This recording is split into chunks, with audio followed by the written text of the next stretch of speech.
નમસ્કાર મિત્રો, આજે આપણે ધોરણ 11ના ગુજરાતી વિષયના સ્વાધ્યાયના પાઠ નંબર 15 મારા ફળીના ઝાડવા 2 જેનું સંપૂર્ણ સોલ્યુશન જોઈશું.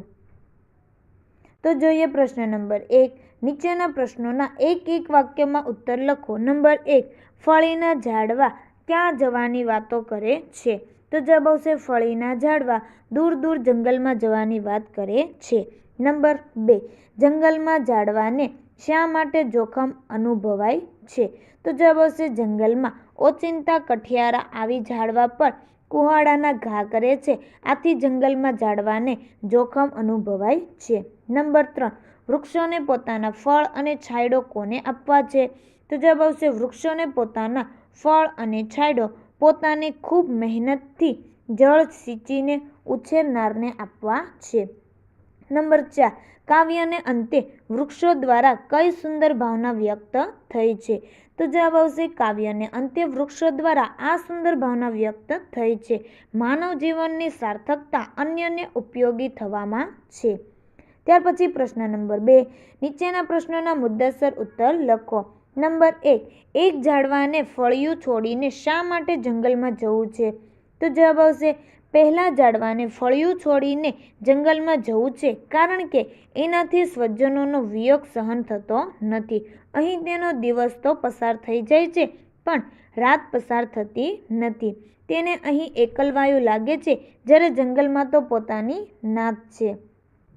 ત્યાર પછી આગળ જોઈએ નંબર 2. વૃક્ષોને ફળીમાં એકલું શા માટે લાગે છે?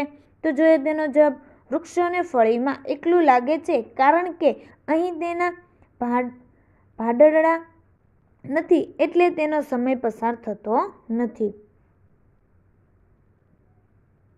ત્યાર પછી પ્રશ્ન નંબર 3.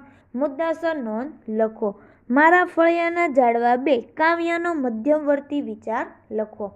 જોઈએ તેનો જવાબ મારા ફળિયાના ઝાડવા 2 ગીતમાં કવિએ 2 ઝાડવાનો વાર્તાલાપ મૂક્યો છે.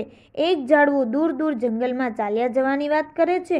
એનાથી એના ભાડરડા એટલે કે સ્વજનોનો વિયોગ સહન થતો નથી. એને એકલવાયું લાગે છે. તેનો દિવસ તો ગમે તેમ પૂરો થાય છે પણ રાત પૂરી થતી નથી. પરંતુ બીજું ઝાડવું એને સમજાવે છે કે જંગલમાં જીવનનું જોખમ છે. ઓચિંતા કઠિયારા આવી એમના પર કુહાડાના ઘા પર ઘા કરશે. આપણે ત્યાં સુરક્ષિત નથી. અહીં આપણને જેણે ઉછેર્યા, પાણી સિંચીને મોટા કર્યા, એમને આપણે ક્યારેય આપણા ફળ અને છાંયડો આપીશું. બીજું ઝાડવું પહેલા ઝાડવાને રોકાઈ જવા કહે છે. જેણે આપણને ઉછેર્યા એના બળતણ માટે તો ઉપયોગી થઈએ. આ ગીતમાં કવિએ 2 ઝાડવાના વાર્તાલાપ દ્વારા ઉપકારનો બદલો ઉપકારથી વાળવાની ભાવના રજૂ કરી છે. આ ગીતનો મધ્યમવર્તી વિચાર એ છે કે માનવ જીવનની સાર્થકતા સૌને ઉપયોગી થવામાં છે. તો ધોરણ 11ના ગુજરાતી વિષયના બધા જ પાઠના સ્વાધ્યાયના સોલ્યુશનની વિડીયોની લિંક ડિસ્ક્રિપ્શન બોક્સમાં આપેલ છે. તો આ વિડીયો તમે તમારા દોસ્તો અને મિત્રોને પણ જરૂરથી શેર કરજો. Thank you.